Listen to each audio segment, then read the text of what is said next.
often in the entrepreneurial space, value the difficulty. We value things being really hard, and we value us sweating. No pain, no gain mentality.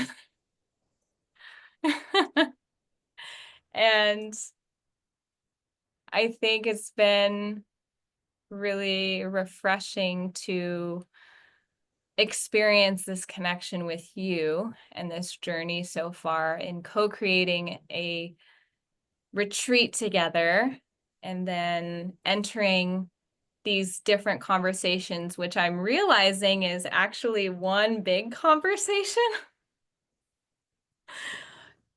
that it's valuable in the ease. It's valuable that there's something to be learned from the feminine flow of conversations such as these. Because this is the medicine. This is the magical thingy that you're like, but this is like so much here. It's so much, it's always been here. Exactly. And this subject of entrepreneurship, of the Silicon Valley mentality is deeply close to my heart because I had a very close male friend who to me was like my soul brother. He died a few years ago from heart attack, leaving his wife and a 5-year-old child. And I remember years before when he was building his startup, he didn't succeed in his startup. He had all kinds of ideas, and he's such a beautiful person, an actor, and it was a harsh childhood. And it's this mentality of go, go, go, go, go, go, go, go, go. And I remember telling him, you cannot do this. I could kind of see it coming. I remember one day, he showed me his offices, and it was very much like Elon Musk situation where the person is working many, many hours, literally living in the office. And there is also this Russian male kind of like what is admirable in the Russian culture, that you're never going to stop. You're always going to push boundaries. But the thing is that what I realize now, yes, never stop orienting around your heart and working moment from moment in your entrepreneurial pursuit, for example, peace or turning the tides. Yes, absolutely. Always keep going, but you must honor your body because this is where you make the change and you ring the change into the new shared reality that you're creating. And that's actually the change. That's really what you need to bring. Yes, keep going, but with consent. With consent. You can't abuse your body. You can't feed it crap. You can't say it's not important. It's a mistake. It's suicidal. It's essentially suicidal. That's really fascinating, your use of the word consent, because we most often hear about consent when it's related to another human being and an action towards against that other person's consent. And you used it about consent with self. And that's really not a common way, I think, people consider we consider consent to our bodies, even like in the medical system too, not in relationships alone. Consent, that's what comes up first. Consenting to sex, consenting to many things, consenting to different types of touch. The medical system, we consent to procedures being done on our bodies, tests being taken. But in your daily life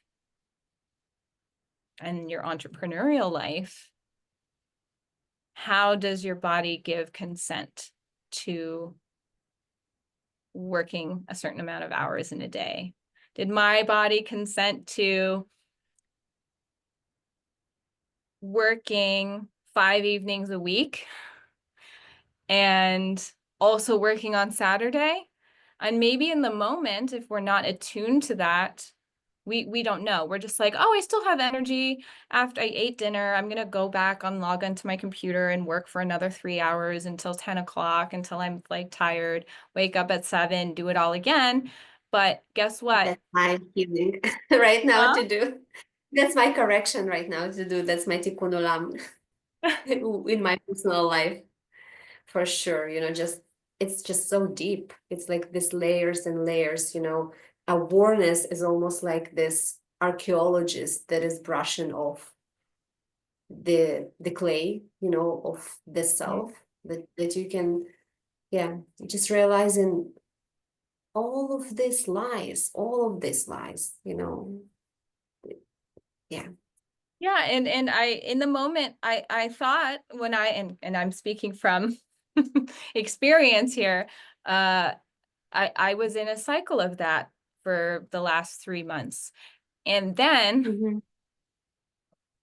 I have an autoimmune condition that flared. That was Mm. my body going, oh, we didn't consent to this. Now, the consent answer, I Mhm. think, came way after, right? It wasn't in the day to day. And I also wasn't Mhm. consciously asking myself,